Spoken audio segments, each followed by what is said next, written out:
Welcome into Inside CU Sports. I'm your host, Jordan Alvis, getting you set for some events that have happened in the past, but also some future events. Starting us off tonight is Lady Tiger basketball head coach Ginger Colvin. Coach Colvin, you pick up a big win last night over Talladega, 100-57. Monday night. It was a huge win for you and kind of get you on the right foot.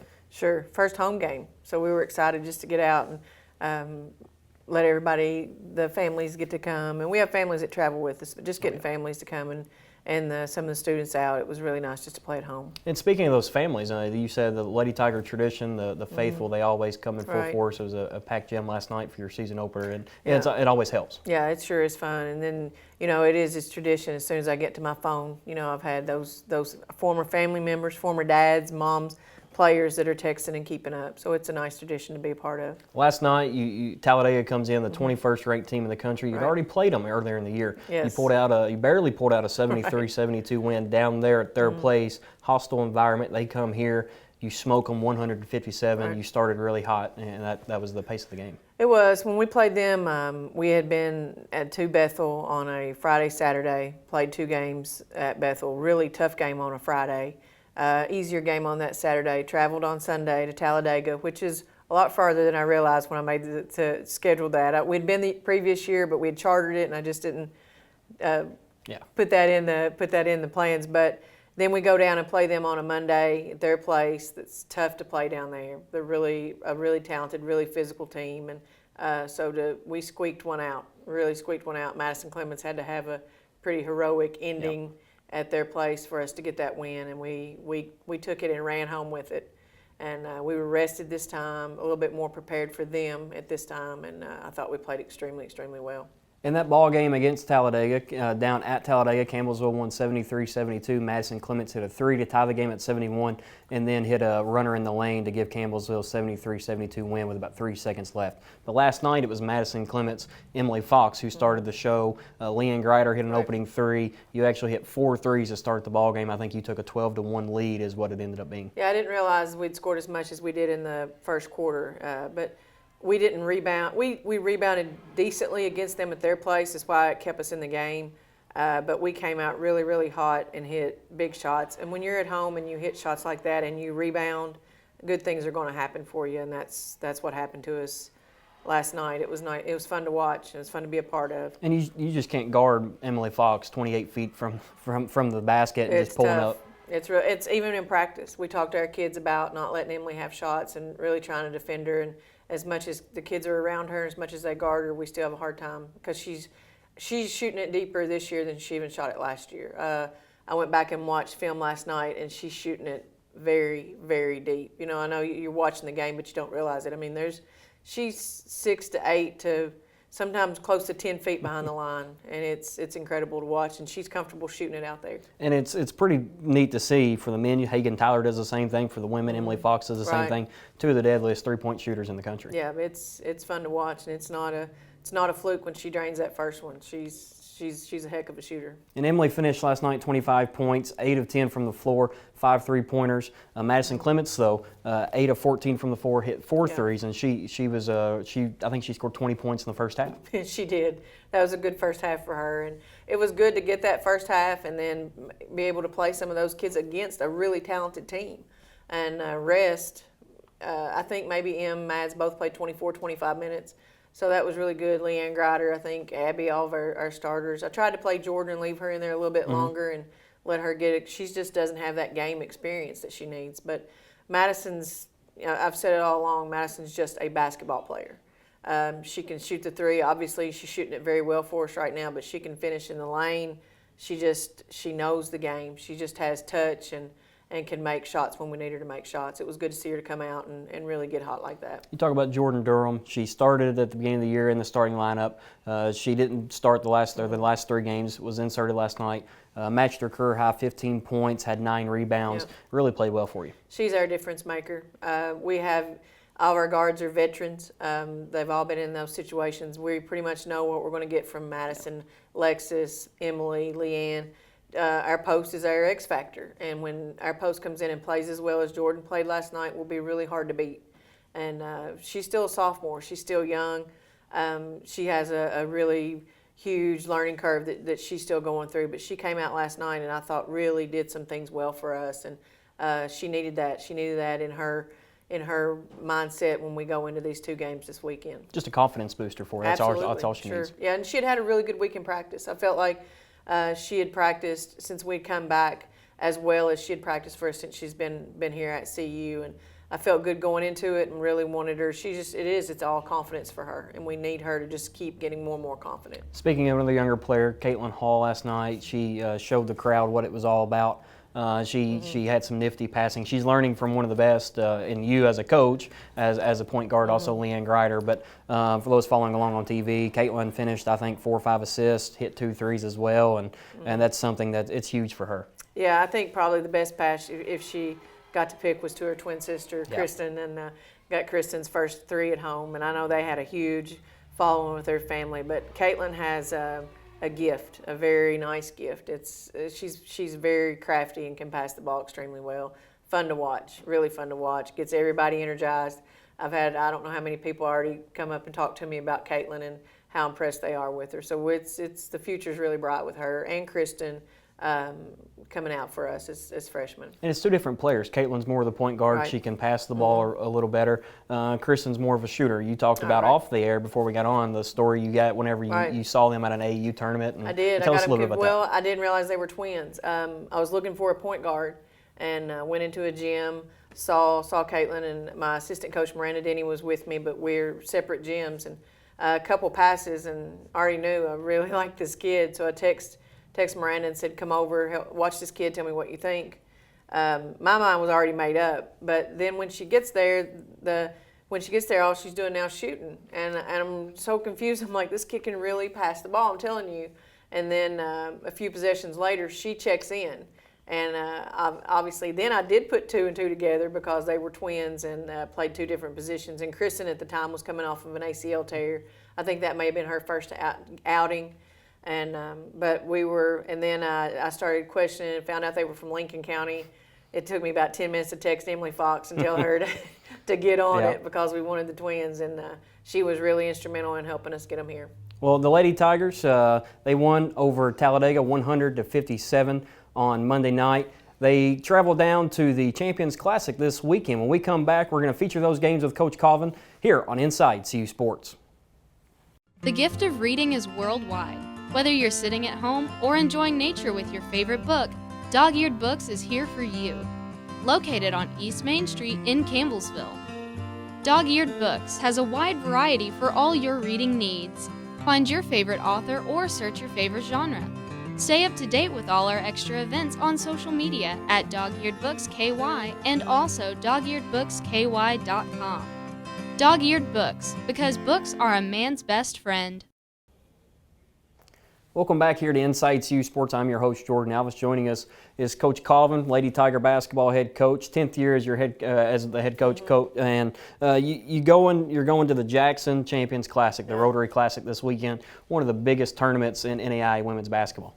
Yeah, they've started it back, getting Jackson back involved in the tournament, and Jackson, Tennessee. I'm so excited to go back. You know, I spent 20 years there, traveling back and forth. My senior season was the first year Jackson hosted the NAIA National Tournament for women, and I was fortunate enough to be Coach Wise's assistant, and then even as a head coach was able to go down there. I was there as a player, an assistant, and a head coach, and got great memories. Have made some really great friends over the years down there, and Oman Arena is just, when I walk in, man, I just get emotional. I'm so excited about going back and for our kids to be able to go down there and play. In the historic Oman Arena, it's something that they're hosting the top 14 teams in the country this weekend. Campbellsville plays John Brown Friday at 3:30 this week. John Brown's receiving votes in the NAIA coaches poll, the preseason poll. They're still a very good ball club. They are. They're from the Sooner, which is traditionally one of the toughest conferences in the country. And ironically, they run our Twilight defense. The Twilight is the defense that we run. We stole it from years ago. Southern Nazarene in that conference used to run it. So John Brown, I'm sure it's trickled down to them a little bit. We've never played against anybody that runs that defense, so it's exciting to go down and play them. They're very talented. Their only 2 losses are to College of the Ozarks, both to College of the Ozarks, and they're I've watched those games. They're a really talented team. It's going to be a really tough test for us this weekend, no doubt. Well, you speak of that twilight zone. How do you break it down? On the offensive side, obviously you run it from the defensive side, and you're Yeah. very successful with it. But how do you break it down on the And offensive everybody side? said that. Well, you practice against it every day. Yeah, you do, but you practice on how to stop people. You know, and so we do. We have a few things that we know we're weak at, and we're going to try to attack that. They run it a little different than we do. We changed a few things with it over the years, but it's still the actual traditional twilight zone, and it's fun to, I hope fun to go against and to try to kind of break down. And individually, Bailey Cameron's one of their better players. Stretches the floor as a forward, 55% from the floor, averages about 16.5 points a game. But she can also shoot the ball from the three. I think she's averaging 3 or 4 threes a game, and also rebounds. She does. They're so disciplined on offense. If you're in man, they run a motion set.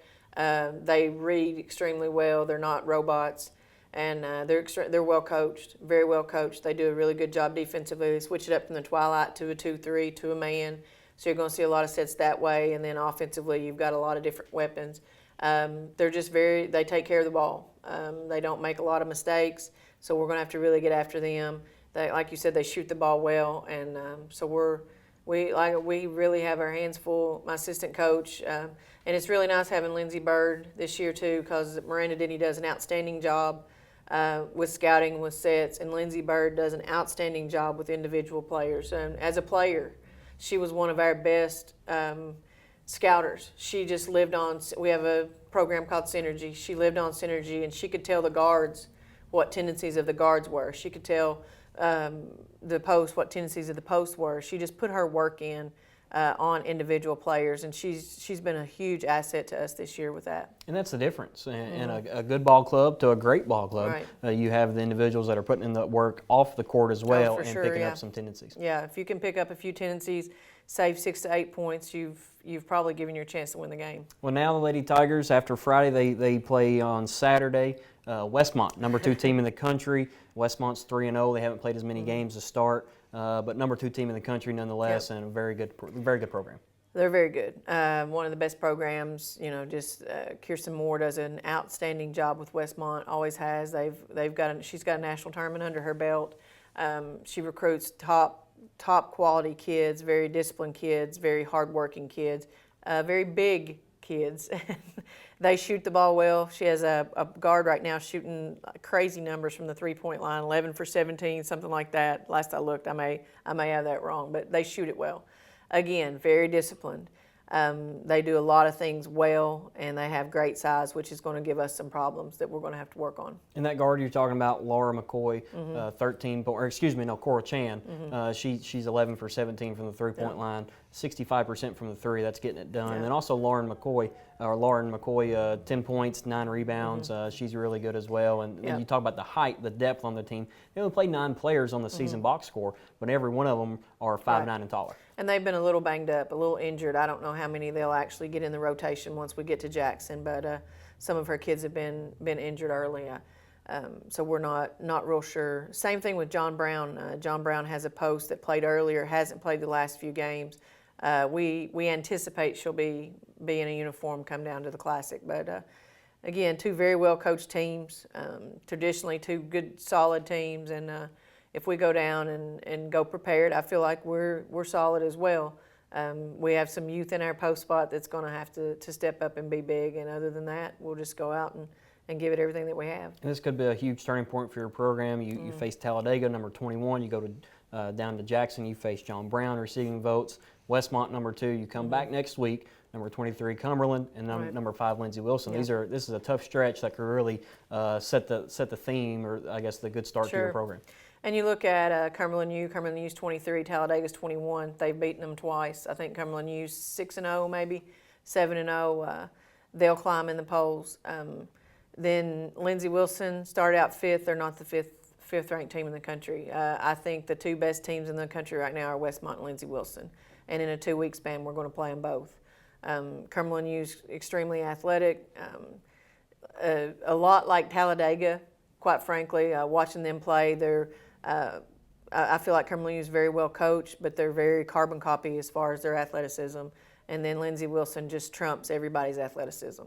And so I can't even think about any more than one game where I think I'd lose my mind, because this stretch is an incredibly difficult stretch. Well, Coach, we appreciate the time and good luck this weekend. Thank you. The Lady Tigers, they travel down to the Champions Classic this weekend, Friday and Saturday, 3:30 Eastern Time tip-offs both days. Campbellsville plays John Brown.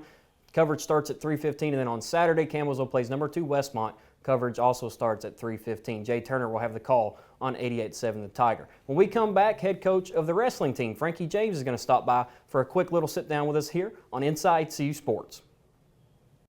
Grandpa, famous for dropping a line. Lee's, famous for chicken. Fall into a deal this autumn at Lee's Famous Recipe Chicken with our Spicy Jumbo Dippers combo for only $5.99. Take flavor and value to a whole new level with a cup of our Spicy Jumbo Dippers, a side, a biscuit, and a regular drink, all for an amazing price. It's a deal that's easy to fall for. Make fall value season at Lee's with our Spicy Jumbo Dippers combo for only $5.99. Only at Lee's, famous for chicken. Welcome back to Inside CU Sports. I'm your host, Jordan Alvis, now transitioning from basketball to men's wrestling. The Tiger wrestling coach, head coach Frankie James, is with us in the studios tonight. And Coach, it's an exciting time for your program. You started out in the conference dual records, 3-1 record. You just hosted the Campbellsville Duels this past weekend. It was an exciting time in the gym and get things rolling for the year. Yeah, it was a good way to start the year. Sure was. And Campbellsville, they hosted the duels this weekend. Belmont Abbey, Indiana Tech, Cumberlands, and Bruton Parker were the 4 teams that you all went against. You went 2-2 on the weekend. 2 of those losses, though, one to number 17 Cumberlands, one to number 2 Indiana Tech. It was really it was a tough matchup, but you had some tough duels throughout the whole tournament. Yeah, it was a good weekend for us as a whole. We did go 2-2 in duels, which is not great for us, but Indiana Tech's ranked 2nd in the country, and it came down to the heavyweight match against them. So, and we didn't have our best lineup yet. So I think give us another month or 2, and we can pass those guys. You talk about Indiana Tech, number 2 team in the country, the Warriors, one of the best programs in the country, year in and year out, just right there with Campbellsville. Grandview's always up there as well, top team in the country. Indiana Tech, though, you were tied, I believe. I believe it was like 15-15 maybe, or 12-12 right then. You were neck and neck. They picked up a pin over Evan Decker, and then Terrell Moore, I believe, had to pin the heavyweight guy. Ended up picking up a win, but ended up falling in that one. I believe it was 18-15. Yeah, it was 15-15 in the Indiana Tech match, and there's 2 matches left, and we were a favorite in both those matches. We were the favorite at 97, we were the favorite at heavyweight, and we won the match at heavyweight, but at 97, our guy got thrown and pinned, kind of a fluky deal. I don't think that would happen. If they wrestled 9 out of 10 times, we'd probably win 8 or 9 of them. So we were definitely a favorite at 97, and we had the duel, in hand. But that's why they're ranked number 2. Maybe they found a way to win, and they pinned our guy, and we lost the duel. So. And that says a lot about your program too. You said you're not up to full strength. Indiana Tech number 2. I know one of their Mitch Paylock wasn't wrestling for them. That's right. He wrestled on Sunday, I saw, but they weren't they didn't have their best wrestler. But you didn't. You were missing 2 or 3 guys as well. But you competed right with the number 2 team in the country. Yeah, Sean McGee was out with a concussion. Yep. He's a 3-time All-American at 65. We possibly would have had bonus at that weight. Jay Brown didn't wrestle in that duel. He's ranked higher than their guy. He probably would have won that match. One of our top guys, Jaden Sklapski's not in there yet. So we've got a lot more firepower to put in, and they have Pollock to put in. So I think they can put their guy in there. Once we get our guys, I think we'll be better than them. So and talk about some strategy with me. You have 4 duels. Obviously, you have multiple guys at each weight. I know at 125 you threw in some new guys. You talk about Justin Brown didn't wrestle in that duel against Indiana Tech. What's the thinking, the process, the strategy going in to just changing up your lineup with each duel? Yeah, so early in the year we're still trying to figure out where we're strong and where we're weak and who our best guys are, and so we're just trying to get everybody matches right now. And then if it comes down to like a duel like that, we want to try to get the best matchup too. So. But Jay Brown have already had 2 matches that day, and LJ's ranked like 16th. He's ranked lower, and their guys ranked top 10. And I thought LJ could beat him, so it ended up being a 2-1 or 3-2 match. Very close, yeah. Right there. So LJ goes ahead and pulls that win off, then we win the duel, that way too. So there's several ways to do it. But as far as the matchups, I just wanted to, get our guys matches. It's early, and just see how we match up with different guys. And like I said, we're still figuring out where we're strong, where we're weak, and who our best guys are. And you talk about duels. Obviously, some other sports, non-conference games, non-conference duels may not mean as much as the conference duels. Is that the same way in wrestling? Well, a little bit early in the year, it's not as important, but at the same time, we may not see Indiana Tech again in those at the end of the year for the national tournament. There's going to be a seeding meeting, so you're going to be able to say, I beat this guy that was ranked 10th, or he beat this guy that was ranked 7th, and that's going to help you get a seed at the national tournament. Kind of like a resume builder. Yeah, resume builder, exactly. And our our tournament is seeded now. Last year was the first year they've actually seeded the NAIA national tournament. Usually they have the 4 regions, and the first in this region goes against the 4th in this region, and 3rd goes against 2nd. It plays out like that. But last year we started seeding the tournament, which is a lot more work for the coaches, and it's a lot more trying to figure out who's who. But it went well. And so this year we only seeded the top 8 for the tournament last year. This year we're actually going to seed the top 12 at the national tournament. So that'll make a big difference. And now looking ahead, you had one big senior, or one big guy for you, Chuck Sherritt. He's been your leader the last few years. He's one of the best in program history. He went 4-0 over the weekend. He picked up 4 wins. And impressively, he had a 12-second pin against Bruce Parker to kind of cap off his weekend. That was nice, yeah. And it was a debate even to put him out there because we had that duel in hand. We didn't need to put him out there. And his eye was swollen shut. He had a huge eye, and his girlfriend was all worried. But he went out there and got off the mat quick. That's what you got to do when you're not feeling good. You can get it over a little quicker if you want to. And speaking of some of the seniors, or some of the upperclassmen, you have Justin Brown. You talk about L.J. Henderson, David Sparks, Chuck Sharon, the transfer Adrian Campazano. You call him Kiwi. There are some leaders for you on the team. You had this weekend. You had Colton Radaz. Michael Deemer, they all wrestled very well for you as well. And they're leaders for these younger guys that are coming into the program. Yeah, our junior class is really strong. Jay Brown is a junior, Chuck's a junior, Sparks is a junior, LJ's a junior. So we have a really strong junior class right now, and they are the leaders of our program right now. And we have several freshmen that wrestled this weekend that were in this last recruiting class that are off to a great start. They're already in the varsity lineup, and Colton Radaz beat the number 9 ranked guy in the country. Michael Deemer beat the number 10 ranked guy in the country. Both those guys are true freshmen. And then Angel Vasquez is also a true freshman. He went toe-to-toe with the 5th or 6th ranked guy in the country that's just been, really dominating everybody else. And he was not expecting. He didn't even know who Angel was. And Angel took him down 4 or 5 times. And that's exciting, too. And so we could have had that win over that kid, too. That was a really close match. So, yeah, we've got some young guys that are doing well. And you talk about, too, the recruiting of these young guys, the recruitment process. You have the new wrestling facility now. That's huge for both the men and women's programs. You have your own gym, your own building. You don't have to schedule around basketball, volleyball, any of these other sports, cheerleading that wanted to get in there. You have your own gym now. And that's huge for the recruitment process. You've got big graphics on the wall. You have the banners. Somebody walks in, they see the nice wall padding, the All-Americans, the national champions. They see all these cool graphics on the wall. How does that help in the recruiting process? Yeah, it makes a difference. When these recruits step on campus, they see that they see the tradition of wrestling, and they see the facility that we have, and it makes a big difference. Well, now moving into the Reinhardt duels this weekend, you go to Reinhardt in Canton, Georgia. You face Reinhardt, the Eagles, and then you have Spartanburg Methodist, I believe is what we said, and another conference duel for you this weekend, or excuse me, that's on November 30th after the Thanksgiving break. Right. Yeah, it's coming off the break. We'll get those duels down there. And just before I walked in here, the Reinhardt coach called me, and he was trying to game plan. They've got Cumberland tonight, so he's wanting me to try to give him some tips on what's going on with the Cumberland lineup. Yeah. But Cumberland's our guy. He wrestled here, so I can't tell him too much. But yeah, Reinhardt's off to a good start there, a new program, and we're going to see them after the break.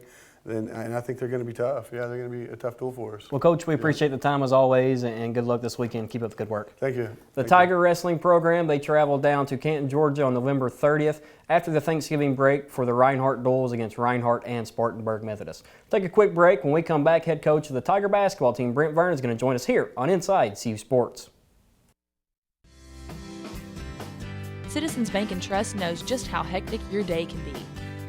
Stay on track during your busiest days with Citizens Bank and Trust. Buying the latest gear to support your favorite team. Or grabbing a coffee after studying all night.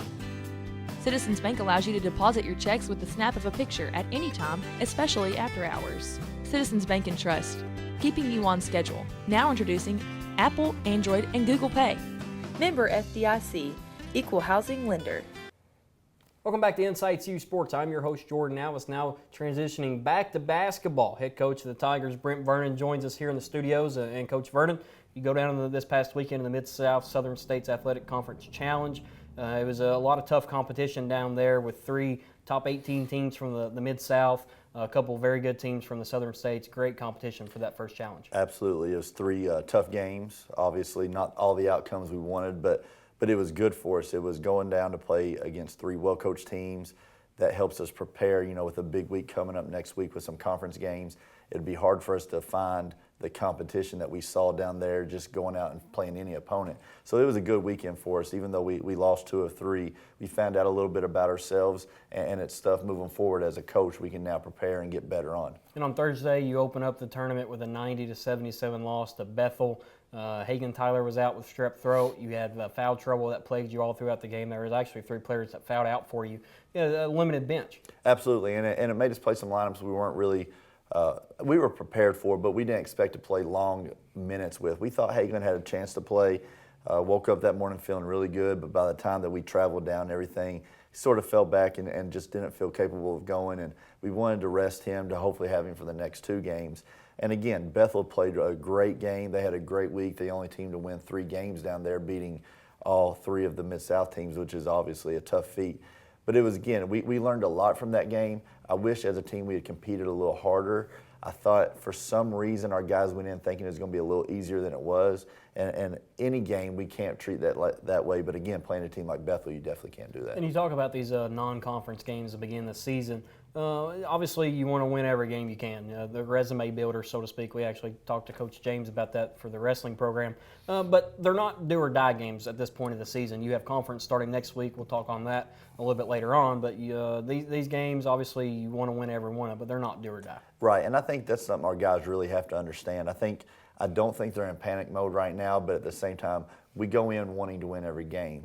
NAIA basketball is almost broken into 4 seasons. You have non-conference, which is important, like you said, but it's not the make or break.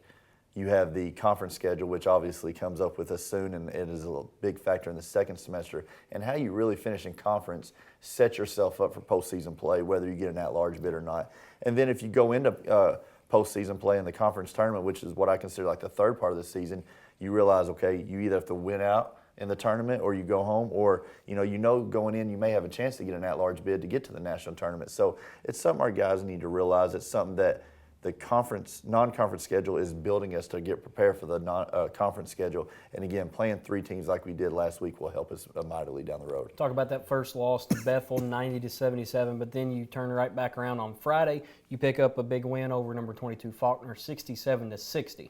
A very good team in Faulkner, and again, our competition level rose mightily from the first day. We were way more in tune. We had a lot better sense of urgency about ourselves, and we just competed at a higher level, which from my standpoint was the biggest thing.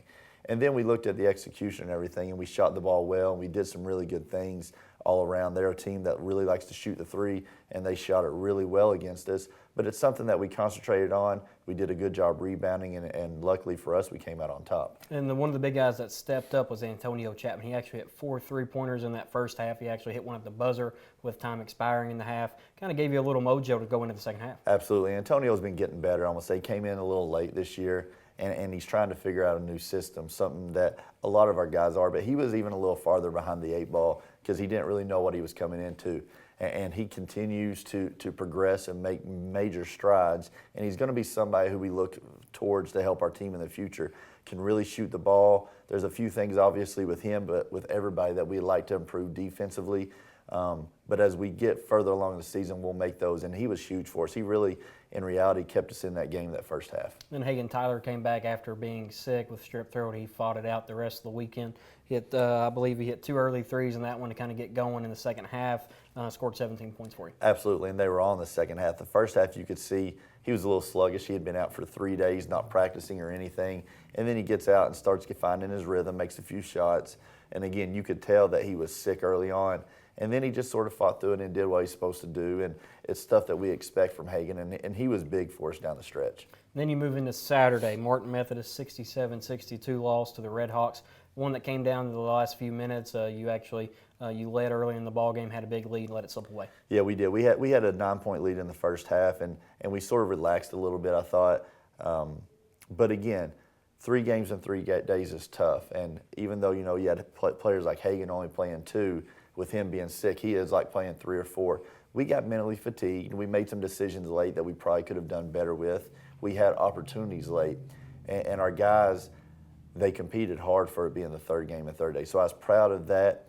We just didn't make enough plays down the stretch. And then looking at some of the shooting numbers and stuff like that, Eric Kinney, 8 points, 19 rebounds. He was big for you. But Rod had 15 points. Jalen had 13. They had to step it up a little bit this weekend. Those are the 3 guys that you're really expecting to be leaders for you. Absolutely. And, you talk about Rod and EK.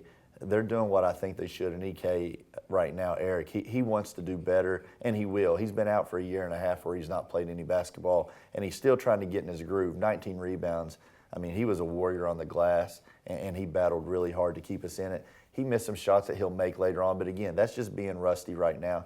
And if you think about everything, again, we still got guys that we're still trying to figure out how to play with each other, and it's my job to put us in the best situation possible. We'll change some things as we move forward that I think will help our team both offensively and defensively, and we'll be okay as we continue progressing. You got obviously at the men's basketball level, you get transfers that come in. Rod and EK, they had injuries last season. They weren't able to they weren't able to practice as much. Rod was able to practice later on in the spring. But the team is really trying to figure each other out. That's what you're saying, and those are the top players on the team have never really played together. Absolutely, and again, for the first month and a half of practice, I never let those guys play on the first team. They were playing on the second team to make our guys who were going to play those first couple games better, and they did make us better. And now we're trying to gel everybody together and add some pieces and figure out exactly where everybody needs to go on the offensive end.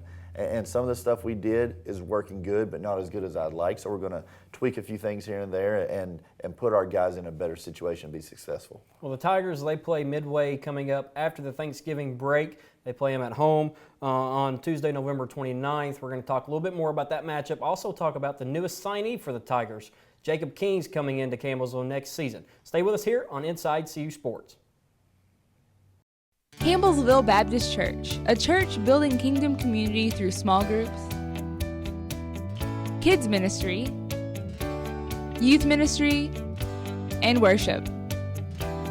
At Campbellsville Baptist Church, we're dedicated to sharing the love of God because God's love changes the world. Join us on Sundays for worship at 9 and 11 and small group Bible study at 10. Located on North Central Avenue and on the web at campbellsvillebaptistchurch.com. Welcome back here to Inside CU Sports. Joining me now still is Coach Brent Vernon of the Tigers. And Coach Vernon, we talked about it a little bit before the break, new guys coming in and gelling together. You just picked up your first commitment, really, not as your first year head coach, but your first for the upcoming season. Jacob King from Trinity, one of the best players in the state. Absolutely. I'm going to say very fortunate to get a player like Jacob, especially this early. He was not one that wanted to wait throughout the process. He wanted to get this decision over with early. He didn't want to have to go through his high school year contemplating who's in the stands, who do I need to impress. Very good player from Trinity, a point guard, coached by Mike Szabo, who I believe is one of the best coaches in the state, and Trinity obviously one of the best programs in the state. Play in the 7th region, which is as good of basketball as you can ask for, and preseason was voted as the #1 player in that region. That speaks volumes for him. A very hard-nosed kid, understands the game at a very high level, can shoot the basketball. We're very lucky to get a player like that this early. You talk about King, one of the best players in the state, obviously picked as the preseason top-ranked player in the region, but he's not very big. He's only about 5'10", but he can shoot the lights out of it. He can really shoot it. He had a great summer this year, shot around 55% from 3, averaged 20-plus points in AAU basketball. And again, he'll carry that over into his high school season. They play very similar to the way we do.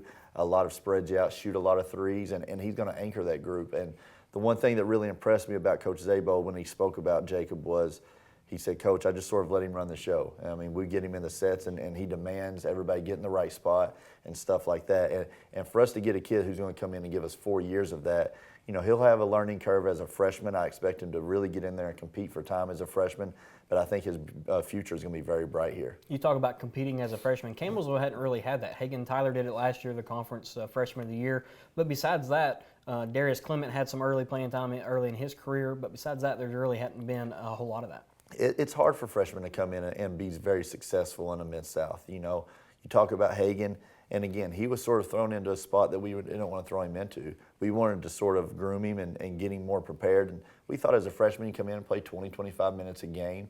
But again, injuries happened and we had to put him out there more. And he was ready for it. He had his times where he was very good and times where he looked like a freshman. I go back to one of my first years with Elliott Young. You know, we had him out there quite a bit, but again, there were times where he really shined and there was times where he was really green. And it'll be the same with Jacob. But the thing that you talk about when you look at Hagan, you look at Elliott, and now Jacob is they all played for good high school coaches, good programs that demanded a lot from them. And that's one thing that's good because there's still sometimes you get players where you're still having to teach certain fundamentals. And Jacob's going to come in with all those things, and he's going to be he'll be ahead of the curve if we have other freshmen, I believe. But he's not going to be far behind these other guys because he's been so well coached. You talk about those guys getting some playing time as a freshman, Hagan getting in there playing over 30 minutes a game as a freshman. How does that help him for the rest of his career? Well, it gives him confidence. And you know, Hagan was never shy of confidence. He knew what he can do. But it shows him early on what he has to work on to get better. I'm going to say you see it in practice, but you don't get to see it tons until you get in the game against other teams. When they scout you and they start exposing some of your weaknesses, and that's things you'll work on. And Jacob will go out there, and again, I think he'll have a chance to play minutes as a freshman. I expect him to. One thing that I don't want to do is I don't really plan to bring in freshmen and sit them. You know, there's chances that you may have to redshirt them here or there, and that's fine. But whenever they're able to play, I hope they're ready to be able to get out there and compete and help us. Well, now looking at another guard for you, Kelton Ford. Obviously, those Tiger fans that know about Kelton, he had a fractured jaw his very first game as a Tiger against Central Penn, and he's been out ever since. Actually had surgery, had his mouth wired shut for about 2 weeks. He's finally coming back from that. Kelton, he got the wires out. Give us a little injury update on Kelton. He's progressing it, you know. In his eyes, it's probably a little slower than he wants. In the doctor's eyes, I think it's ahead of schedule or right on schedule. Last week, he went back to the doctor. They were going to tighten the wire after they took it off and did a few initial tests. They decided not to put it back on. Still can't really eat solid food, but he can still get some now more food in him, you know, mashed potatoes and stuff like that, to where he can have some nutrients and stuff and maybe not have as much chance trying to lose as much weight as we thought he may do. He lost 10 or 12 pounds within the first week, which was sort of, from everybody's perspective, a little bit too much. But now he should be able to keep some of that on. And again, he'll continue to go to the doctor weekly and get updates, and hopefully we won't have any setbacks with that. And guys have stepped up in his absence. Jalen Coates, Antonio Chapman, they've played well. And then getting him back, though, will just make your team to the next level. It is. I mean, Kelton's a senior who's been 3 years of NCAA basketball. He has a very high basketball IQ. But again, those other guys have done a good job. To me, from my standpoint, it would just be nice to be able to have our full throttle of guys available. And again, if it happens that way, great. If it doesn't, it's nothing we're going to make any excuses about, and we're going to figure it out. But Jalen's done a good job. Jalen right now is second in the nation in assists per game, I believe. He's still trying to figure it out. He scored a lot more at his previous school than what we're asking him to now. We still need him to score, but he's got to be a little bit more of a facilitator, and he's done a great job adapting to that and welcoming that role. Well, now looking ahead to the schedule, Campbellsville plays Midway Tuesday, November 29th, 7 p.m. at the Powell Athletic Center. It's another home game for you. Get back at home after a few road games, a few neutral games.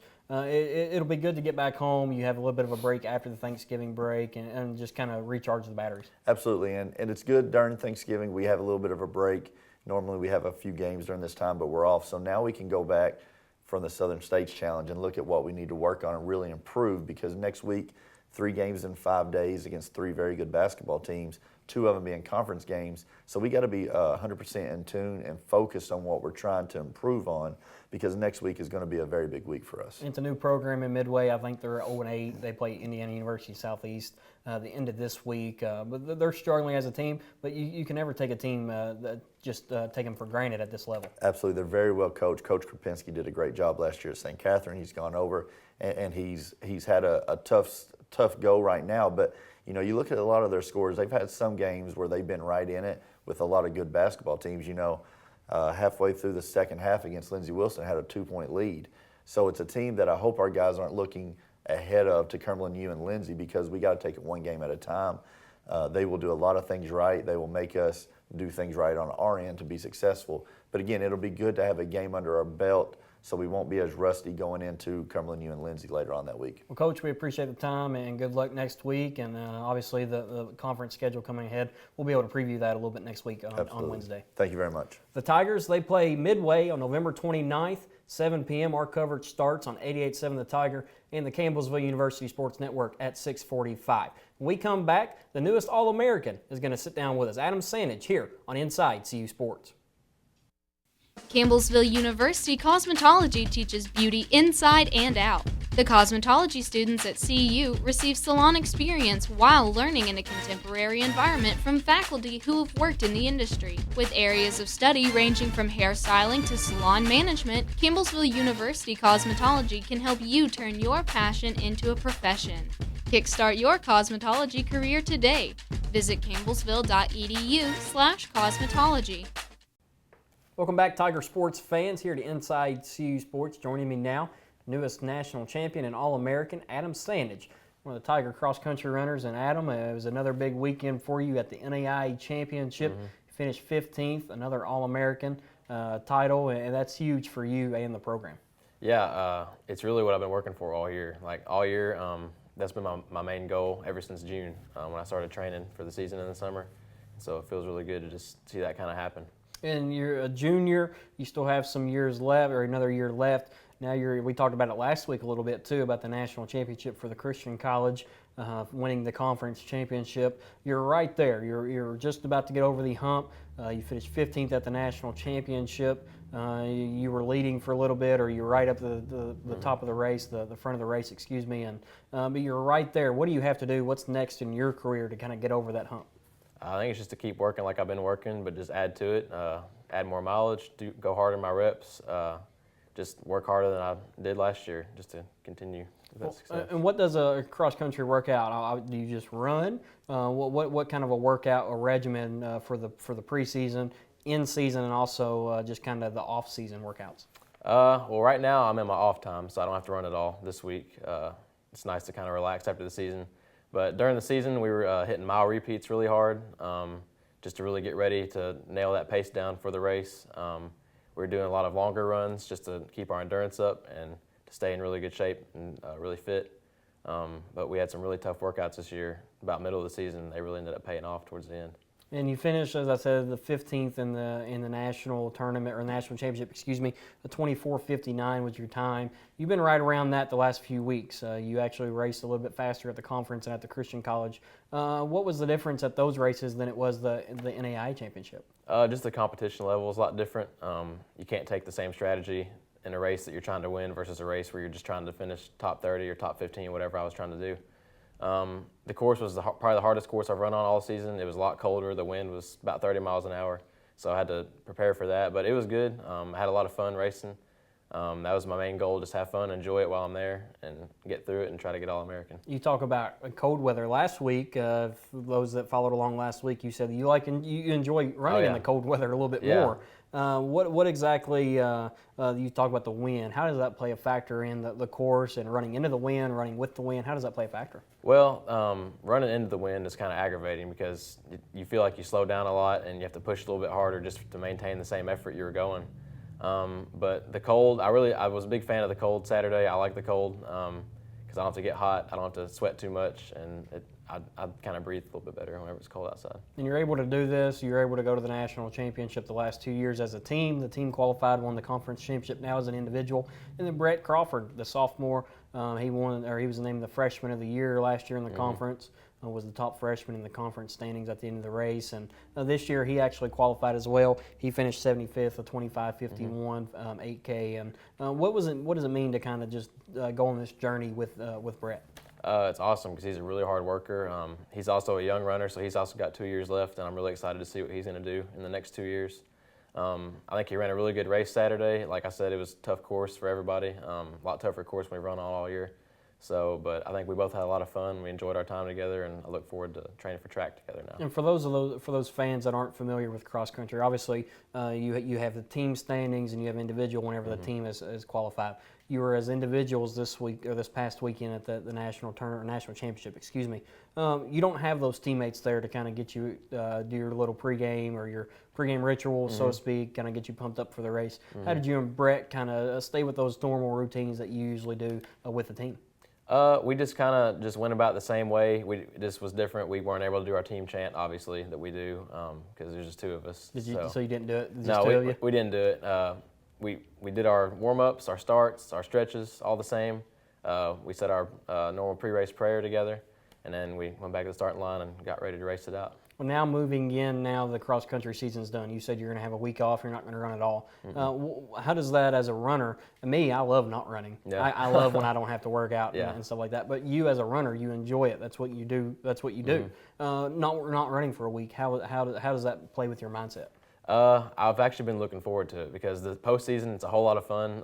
It was fun to get to win these races and run the fastest times I've ever run, but it's tiring. When you're racing 3 championship races in a row, it wears on you, and you start to look forward to your time off, and I think it'll be really good this week to get to rest up a little bit and rest my legs up and get ready to train for track season. Rest up and you get to eat some good food at Thanksgiving this week, and that's always a good thing, right? Yeah, definitely. And now looking forward to the off-season.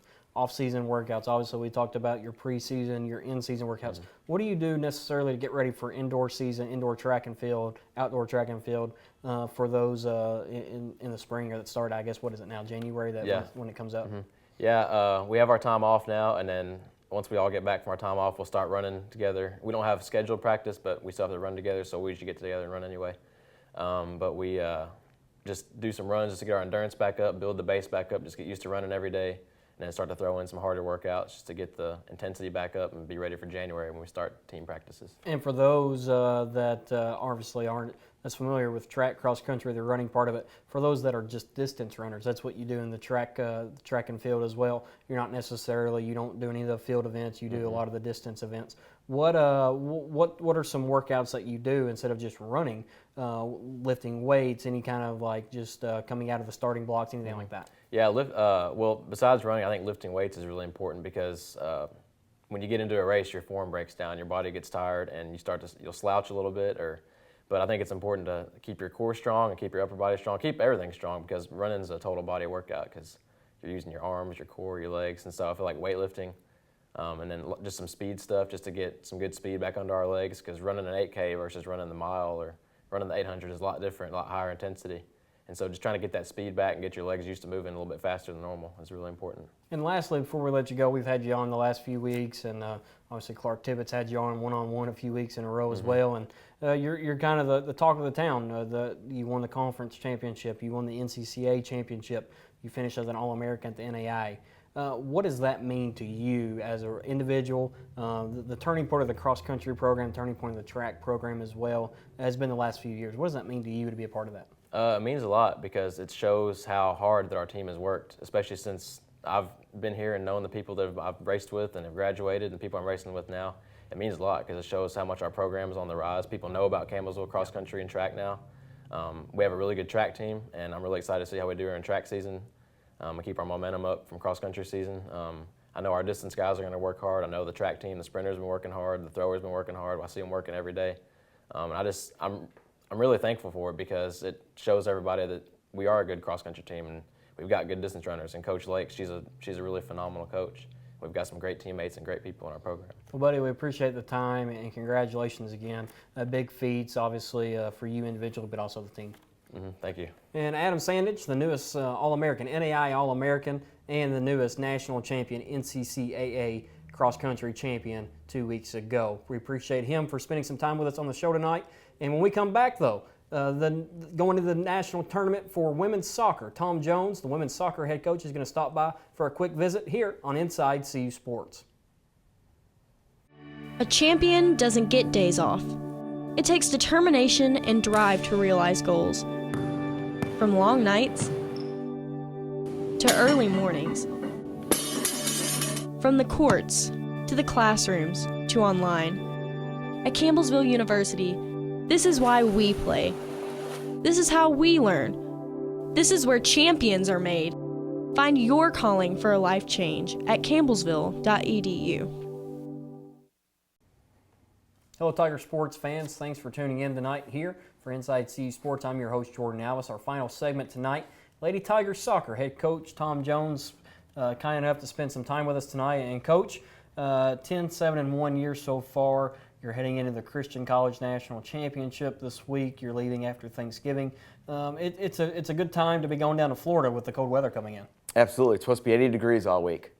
Are you going to be able to come with us or no? No, I won't be able to come. I have to stay with basketball, but I would love to be able to be there. The good weather, obviously the last time we went down, it was a great trip. You finished third in that last appearance. You were defeated by Lee University, the eventual national champion, who's now a D2 program. And the trip down there is a good experience for the girls, the team, even for you to kind of get away from the normal work here and just go down and just focus on soccer. Yeah, we're looking forward to it. After going to the NAIA last year, it was kind of hard to want to go to this tournament because it's kind of, in my opinion, like the NIT. But it's still an opportunity for our freshmen to see what the atmosphere will be like so that they get a taste of it, they get hungry, and then they can carry it on for next year. And so I think it'd be a good opportunity. We haven't played since the first week of November. So we've been practicing for 3 weeks. So we've really been hitting it hard, and the girls are ready to play. And you talk about that first week in November, you lost to Cumberland University in the conference tournament. But the year you talked about, it started out really well for you. You were 4-5-0. You picked up a few losses, and you went on a little cold spell. You lost 4 games in a row, starting with Lindsey Wilson. But you've kind of turned it on at the end of the year. You picked up a few wins going into the conference tournament. But you had a few injuries, you had a few team things that come up, and some girls were dismissed from the team. But the freshmen now, some of the underclassmen, the younger players are stepping up whenever it matters. Yeah, they are. It's amazing what a team can do if they're all on the same page. Yeah. And we were 8-2, and then went and lost 4 in a row, and it really hurt us. And like you said, some girls were dismissed from the team. 2 starters, 1 got a lot of playing time. So it was difficult, but the girls stepped up, rallied around each other, and went 2-0-1 to finish out the season there. So I was really pleased, and I've moved some players around, moved some players up from JV. So this is an opportunity for girls to step up, and it's hopefully, I always tell them it could be like a Disney movie. You go on these losses, everyone is counting us out. I'm starting 5 freshmen.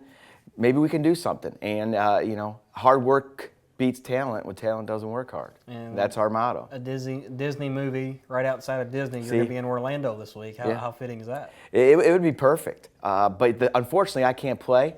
I've done my job. I've got them prepared. So hopefully the leaders step up and make this into something. Well, then also you talk about those changes and kind of your schematic things. You moved Chelsea Gill back to defense. Yes. In the conference tournament, you moved Devin Burnside back to defense as well to take up some of those spots. But moving forward, those are some of your seniors. Yes. Your seniors are taking that they're used to playing offense and playing in the middle of the field and scoring some goals. They're taking a step back for the betterment of the team. What does that say about those seniors? Oh, I can't say enough about them because they're putting the team first. Devin never played defense in her life, and she's been a stud on defense. But she said, Coach, I'll do whatever you want me to do for the team.